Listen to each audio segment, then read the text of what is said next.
प्राकृतिक सौंदर्य के बीच जिलाधिकारी सवीन बंसल ने ऐतिहासिक महत्वपूर्ण विरासत स्थल पर बुद्धिजीवियों, समाजसेवियों, पर्यावरण विशेषज्ञों और विरासत विशेषज्ञों सहित युवाओं के बीच जनसंवाद के माध्यम से स्वच्छता तथा जल संरक्षण का संकल्प लेते हुए सभी स्वतंत्रता सेनानियों को श्रद्धांजलि अर्पित की, जिन्होंने इस स्थान पर नून से नमक आंदोलन का नेतृत्व किया था। ऐतिहासिक स्थल खाराखेत में आयोजित स्वच्छता कार्यक्रम में प्रतिभाग करते हुए शहीदों की याद में बनाए गए स्मारक पर पुष्प अर्पित कर उनके बलिदान को याद किया तथा इसके उपरांत उन्होंने इस ऐतिहासिक स्थल पर वृक्षारोपण भी किया। खाराखेत में स्वतंत्रता संग्राम सेनानियों ने 1930 को नून नदी के पानी से नमक बनाकर अंग्रेजों की नीतियों के विरुद्ध आवाज उठाई थी। जिलाधिकारी ने उस स्थान का भी निरीक्षण किया जहां पर स्वतंत्रता संग्राम सेनानियों ने नमक बनाया था। जिलाधिकारियों ने नून नदी से जल भरकर स्वतंत्रता आंदोलन की याद दिलाई। जिलाधिकारी ने कहा कि देहरादून,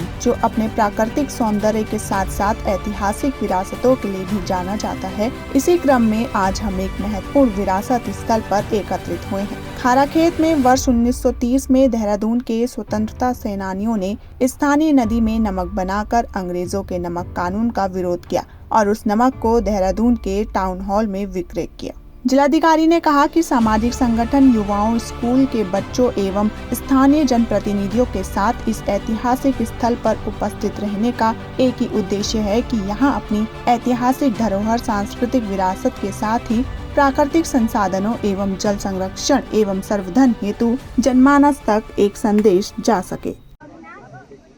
जल संरक्षण और स्वच्छता अभियान आज 2 अक्टूबर को इन दो विषयों का बहुत महत्व है। तो आज यहाँ पर उपस्थित युवा, बच्चे, हमारे स्थानीय जनप्रतिनिधि, सोशल एक्टिविस्ट, एनवायरमेंटल एक्सपर्ट्स और इंटेलेक्चुअल्स, उनके साथ संवाद कायम करके हम इन दो विषयों को एम्फसाइज करना चाह रहे थे,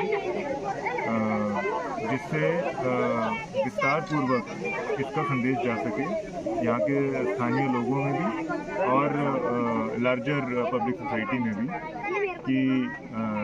जो हमारा जल संरक्षण है, स्वच्छता है, ऐतिहासिक विरासतों का संवर्धन है, संरक्षण है, वो इकोनॉमिक डेवलपमेंट के साथ साथ वो भी बहुत ज़रूरी है हमारी सोसाइटल हार्मनी को मेंटेन करने के लिए, हमारे सोशल कल्चरल वैल्यूज़ को हमारे आने वाली पीढ़ियों में संचार करने के लिए। जो उस समय के मूल्य थे, महत्व थे, उस समय की आइडियोलॉजी थी, वो जीवित रहनी चाहिए आने वाली जनरेशन्स में। तो जो इस तरह के अगर हमारे कोई गुमनाम विरासत, अगर कोई गुमनाम हो चुकी हैं,